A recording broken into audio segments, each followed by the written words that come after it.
একজন শিল্পী হিসেবে সমস্ত শিল্পীদেরকে নিয়ে ডিরেক্টরদেরকে উৎসাহ দিতে হবে। মেনলি আমাদেরকে মুভি করতে হবে। আমাদের এই চেহারা দেখায় লাভ নাই। মুভি যদি না করি মানে এই চেহারা দেখায় কী লাভ আছে বলেন?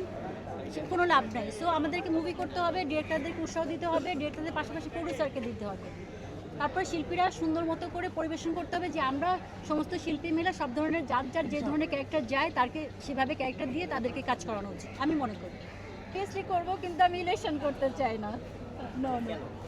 না এটা যে কেন এটা আসলে এই মুহূর্তে বলতে পারছি না। সিনেমা আসলে ডিরেকশন বা সিনেমা প্রযোজনা করে ফিল্মে অবদান রাখতে চান কিনা বা কোনো চিন্তা ভাবনা আছে কিনা আপনার?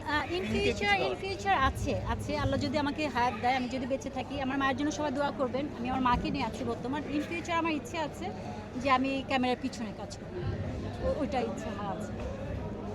বাসা থেকে পালিয়ে মানে আমি একজন নায়িকা হওয়ার জন্য, একজন অ্যাক্ট্রেস হওয়ার জন্য। তা আমার ফোকাস ছিল যে আমি যাই করি না কেন আমার উপরওয়ালার উপর বিশ্বাস ছিল, আমার উপর কনফিডেন্স ছিল। আমি সেই হিসাবে কাজ করেছি। ম্যাডাম ফুলি যখন আমি দেখতে যাই Padma cinema hall, Padma like এটা আবদুল্লাহ কি একটা ইসের হোটেলের পাশে মনে হয়, এটা আবুল হোটেলের পাশে। তো সেখানে আমি আমার ভাই আমার লাইক যারা ছিল আমার ফ্যামিলি মুভি দেখতে গিয়ে টিকিট পাই না। ফার্স্ট ডে গেছি, সেকেন্ড ডে গেছি, থার্ড ডে আমি দাঁড়িয়ে বোরখা পরা ছিল। তো ওই দিনের অনুভূতিটা আসলে পৃথিবীতে আমি মা হইনি, মায়ের স্বাদটা আমি জানি না, তবে আমার মাকে আমি ফিল করি যে আমরা 11 ভাই বোন। আমার মায়ের কাছে আমরা মানে 11টা হলে কী হবে, সবাই একরকম ফিল করে। তো একটা সন্তানকে একটা মা যেরকম ফিল করে, তা আমি আমার মায়ের এক্সপ্রেশন দেখলে বুঝতে পারি। তো সেই ক্ষেত্রে আমার ওই ফিলটা ছিল। একজন শিল্পী হিসেবে আপনি যা পেয়েছেন ভোট দিলে অনেক ভালো লাগে, অনেক ভালো লাগছে, আলহামদুলিল্লাহ অনেক ভালো লাগছে। অবভিয়াসলি আমি অনেক ভালো লাগছে, মানে সবসময় বরাবরই ভালো লাগে। তো কিছু জিনিস মিস করছি, আগে কিছু ফ্রেন্ডদেরকে মিস করছি, নাম বলতে পারছি না। তো তারা অনেকে দেশের বাইরে আছে, অনেকে দেশের মধ্যে আছে, তো তাদেরকে অনেক মিস করছি। কারণ শিল্পী তো আমরা একই জায়গায় মানে একই ঘরের মধ্যেই থাকি, তো সেই ক্ষেত্রে কেউ দূরে চলে গেলে তাদেরকে মিস করতে হয়। সো আমি সেটা করছি, এইটুকু পার্থক্য। আমি এই মুহূর্তে পর্দা দেখেন আর পর্দা দেখতে চাই না, যথেষ্ট দেখেছি, আমার জায়গাটা ক্লিয়ার। ম্যাডাম ফুলি শোনেন, সবসময় একরকম থাকে না, পৃথিবীতে কোথাও নিয়ম নাই একটা টাইম স্ত্রী কোনো জায়গায় থাকে না। পৃথিবী দেখেন অনেক পরিবর্তনশীল, তো আমাদের বিস্তৃত পরিবর্তন হবে, এটাই স্বাভাবিক, অস্বাভাবিক কিছু না।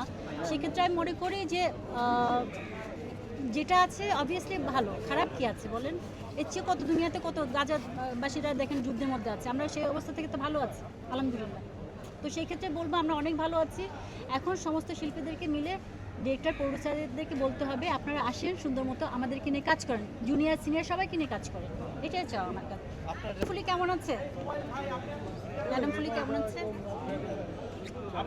বুঝতে পেরেছেন কেমন আছে ম্যাডাম ফুলি? জি সবাই তো আমার, তো সবাই জিতলে আমি খুশি। শোনেন, একটু পরে গাছের পাতা আল্লাহর হুকুম ছাড়া নড়ে না, তো আমি বললে কি হবে, শুধু শুধু মুখ নষ্ট হবে। হ্যাঁ, তো এইটুকু বলতে পারি, যারা জিতবে সে আমার লোক। না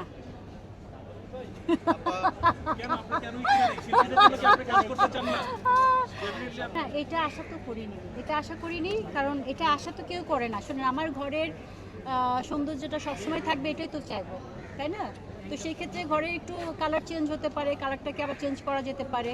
তো সেই ক্ষেত্রে একটু ড্যামেজ হয়ে গেছে, ঠিক হয়ে যাবে, কালার করলে ঠিক হয়ে যাবে। সেগুলো আমার মাকে নিয়ে আছে, আমার অবসর বলেন আর কাজ বলেন যাই বলেন, আমার এখন জান্নাত আমার মা।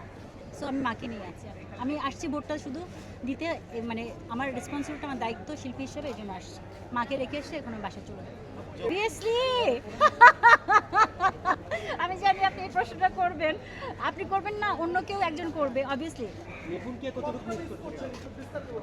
বিস্তারিত মিস মানে তো মিস, ইউনো। হ্যাঁ, সে আমার colleague obviously, why not. Madam ফুলি যখন রিলিজ হয় হ্যাঁ, তখন তখন আপনি যদি হলে রিলিজ হলো তখন ঘটনা যদি বলতেন যে ম্যাডাম ফুলি যখন আপনি পুরানো কথা আসলে কেউ শুনতে চায়? আচ্ছা, যাই হোক, পুরানো কথা যদি শুনতে চায়, ম্যাডাম ফুলি যখন আমি রিলিজ হয় তখন বাংলাদেশের 4টা পিক মানে লাইক অনেক বিগ বাজেটের মুভি ছিল আমার ম্যাডাম ফুলির সাথে।